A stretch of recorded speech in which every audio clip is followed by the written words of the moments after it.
جاتا تھا، سارے بدن میں کپاہٹ شروع ہو جاتی، لرزہ شروع ہو جاتا. لوگ پوچھتے کہ مولا یہ کیا حال ہے؟ تو کہتے کہ تمہیں پتہ نہیں کہ میں کس کے دربار میں جانا چاہتا ہوں، کس کے حضور حاضر ہونا چاہتا ہوں. تو حضرت مسلم ابن عقیل کی جو بیوہ تھی امام حسین، امام مولا علی کی، امام حسین کی بہن اور مولا علی کے صاحبزادی تھی فاطمہ، انہوں نے بہت کچھ چاہا کہ ہمارے چوتھے امام سے یہ کہیں کہ آپ اپنی رات کی جو عبادتیں ہیں اسے کم کر دیجیے، کیونکہ اب ہمارے سرپرست آپ ہی ہیں.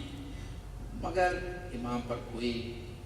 کچھ اثر نہ ڈال سکی ہے. تو انہوں نے جابر ابن عبداللہ انصاری کو بلایا. جابر رسول اللہ کے صحابی تھے اور بہت ضعیف ہو گئے تھے. جابر جب آئے تو بی بی نے کہا، فاطمہ بنت علی نے کہا کہ جابر تم پر ہمارا حق بنتا ہے، تم اگر ہمارے بزرگ سے، امام سے اگر یہ کہو کہ وہ اپنی عبادتوں کو کم کر دیں تو شاید تمہاری بات مانے. جابر پہنچے امام کی خدمت میں اور جابر نے کہا کہ فرزند رسول اللہ نے جنت آپ لوگوں کے لیے بنائی ہے، آپ کے چاہنے والوں کے لیے بنائی ہے، آپ کے پیرو لوگوں کے لیے بنائی ہے، آپ اتنی زحمت کیوں کرتے ہیں؟ تو امام نے کہا کہ دیکھو رسول اللہ کے بعد عبادت خدا بزرگ کی قسم مختصر کہا کہ وہ راتوں کو کھڑے ہو کر اتنی عبادت کیا کرتے تھے کہ رسول اللہ کے پیر پر سوجن آ جاتی. تو لوگوں نے جب پوچھا رسول اللہ سے کہ یا رسول اللہ اتنی عبادت آپ کس لیے کرتے ہیں جبکہ جنت آپ کی منتظر ہے؟ تو رسول اللہ نے فرمایا تھا کہ کیا میں اللہ کا شکر ادا نہ کروں اس کی نعمتوں کے لیے؟ تو کہا کہ یہی جواب میرا تمہارے لیے ہے جابر. وہ کہتے ہیں کہ جابر اس کے بعد اٹھ کے چلے آئے. پھر ہمارے 5 امام کہتے ہیں کہ میں اپنے بابا کے کمرے میں داخل ہوا تو میں نے جب انہیں دیکھا تو ان کا رنگ زرد ہو چکا تھا اور پیشانی پہ گڈھے آ چکے تھے،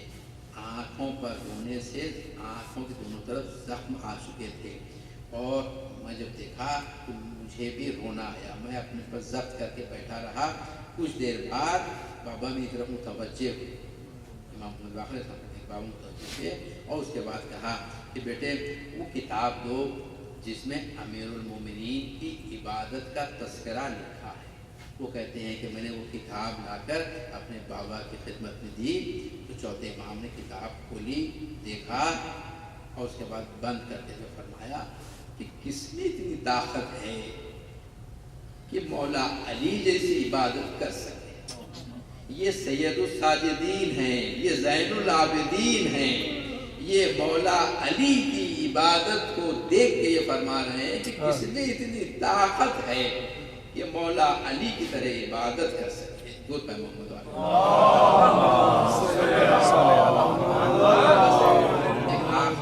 آخری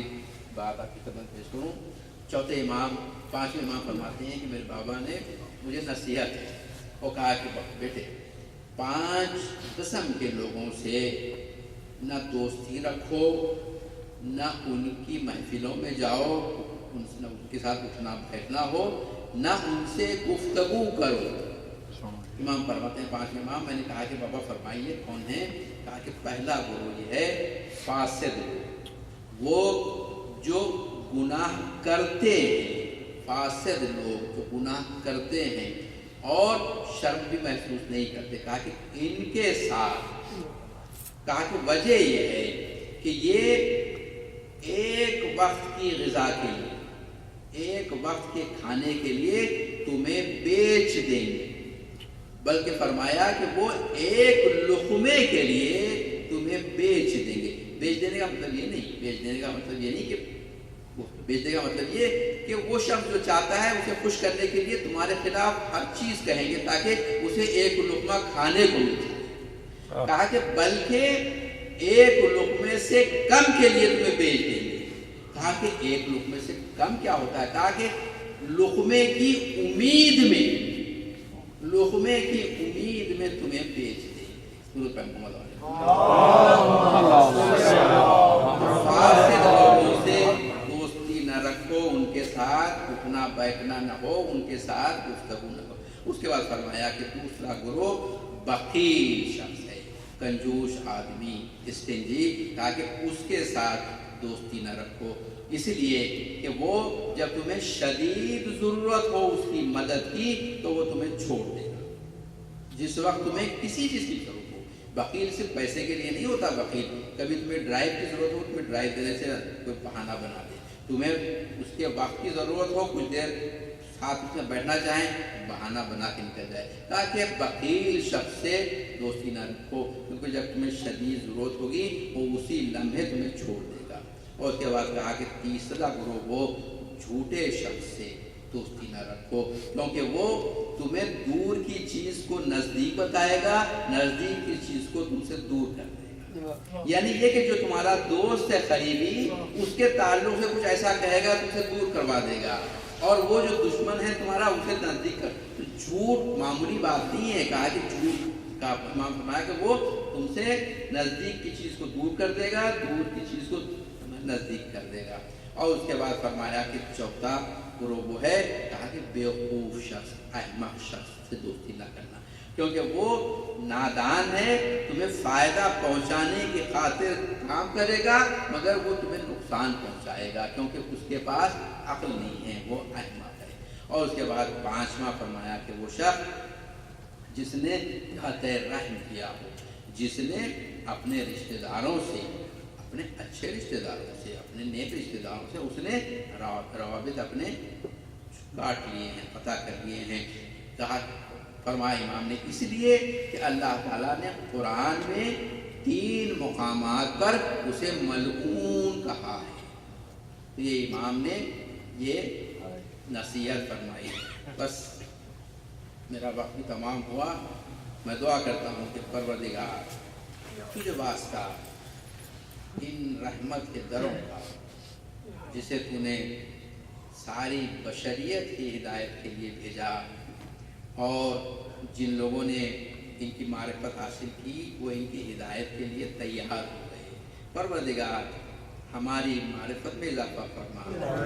ہمارے ارادوں کو قوی کر دے، پروردگار تو ہی ہمیں توفیق عنایت کر کہ ہم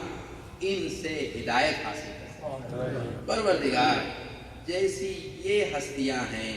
ایسی ہستیاں کائنات میں تو نے اور پیدا نہیں کی، پروردگار ہم ان پر عقیدہ رکھتے ہیں، ہم ان کے لیے اپنی اولاد کو قربان کرنے کے لیے تیار ہیں، ہم ان کے لیے اپنی عزت و آبرو، جان و مال سب ان کے قدموں پر فدا کرنے کے لیے تیار ہیں، مگر تو ہمیں رہنمائی فرما کہ ان کی اطاعت کیسے کی جائے، ان کی معرفت کیسے حاصل کی جائے، ان کی رضامندی کیسے حاصل کی جائے،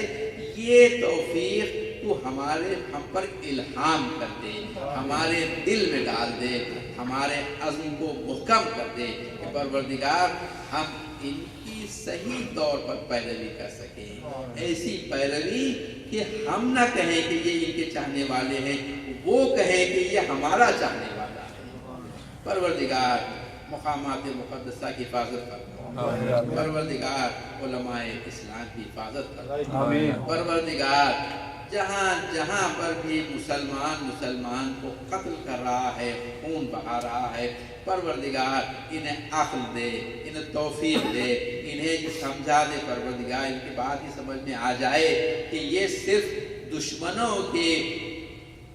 خدمت کر رہے ہیں، دشمنوں کو فائدہ پہنچا رہے ہیں، یہود و نصارہ کو فائدہ پہنچا رہے ہیں، اور رسول اللہ اور آل رسول کو یہ غمزدہ کر رہے ہیں، پروردگار تو ہی اگر یہ قابل ہدایت نہیں ہیں تو انہیں نیست و نابود کر دیں، پروردگار مقامات مقدسہ کی جو حسرت و آرزو رکھتے ہیں زیارتوں کی، انہیں معرفت کے ساتھ زیارت عطا فرما، پروردگار ہماری حاجتوں کو بر لا، پروردگار وہ مسافر در پاس سے گئے ہوئے ہیں انہیں خیریت سے اپنے اپنے گھر کو لوٹا دے، پروردگار ساری دنیا میں جو اہل بیت کے چاہنے والے مسافرت کر رہے ہیں ان کے خطروں کو ان سے دور رکھ، پروردگار ماہ مبارک رمضان کی آمد ہے، ہمیں توفیقات عنایت فرما، کہ ہم اپنے آپ کو ماہ مبارک رمضان کے لیے تیار کر سکیں۔ پروردگار تو مسبب الاسباب ہے، در عباس کی ضرورتوں سے تو واقف ہے، پروردگار تو ہی غیب سے